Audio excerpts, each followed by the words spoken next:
Saif al-Islam Gaddafi, the second son of the late Libyan dictator Muammar Gaddafi and once the country's heir apparent, has been reportedly killed at the age of 53. His death marks a violent end to the life of a man who came to embody the contradictions of modern Libya, a Western-educated reformist who once promised gradual change, a fugitive accused of crimes against humanity, and finally a divisive political figure attempting a return amid prolonged civil conflict. Details surrounding Saif al-Islam's death on Tuesday remain disputed. According to a statement issued by his political team and by his lawyer Khalid al-Zaidi, he was assassinated in what was described as a cowardly and treacherous attack at his residence in the western mountain town of Zintan, around 136 kilometers southwest of Tripoli. His aides claimed that a four-man commando unit stormed the house, disabled security cameras, and killed him during a brief clash. A conflicting account emerged from his sister, who told Libyan television that Saif al-Islam died near Libya's border with Algeria. Despite the discrepancies, his death was confirmed by his political advisor Abdullah Uthman and by Libyan security officials.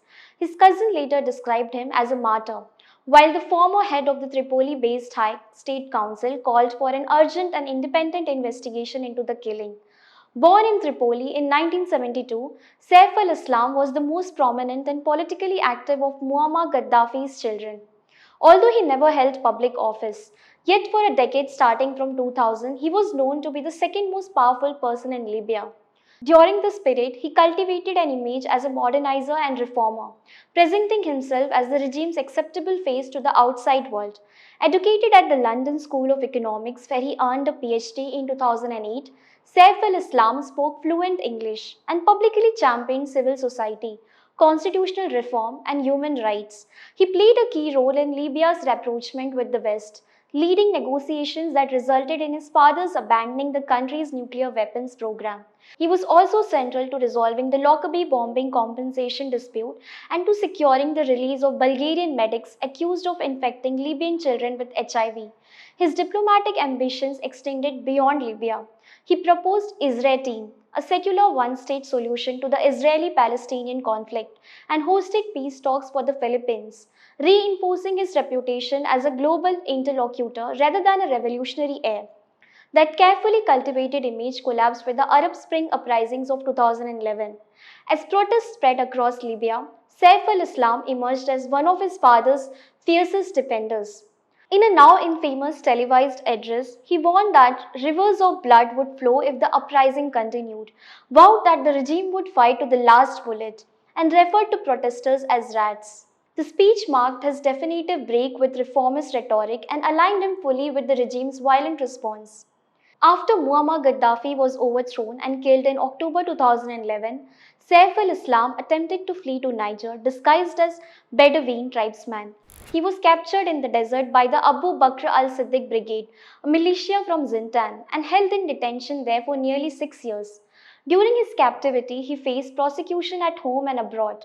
The International Criminal Court issued an arrest warrant for him on charges of crimes against humanity linked to the suppression of 2011 uprising. In Libya, a court in Tripoli sentenced him to death in absentia in 2015. However, the fragmentation of the Libyan state worked in his favor.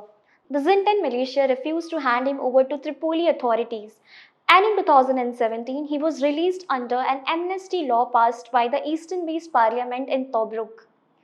Saif al-Islam remained in hiding in Zintan because of security concerns, but his political ambitions persisted.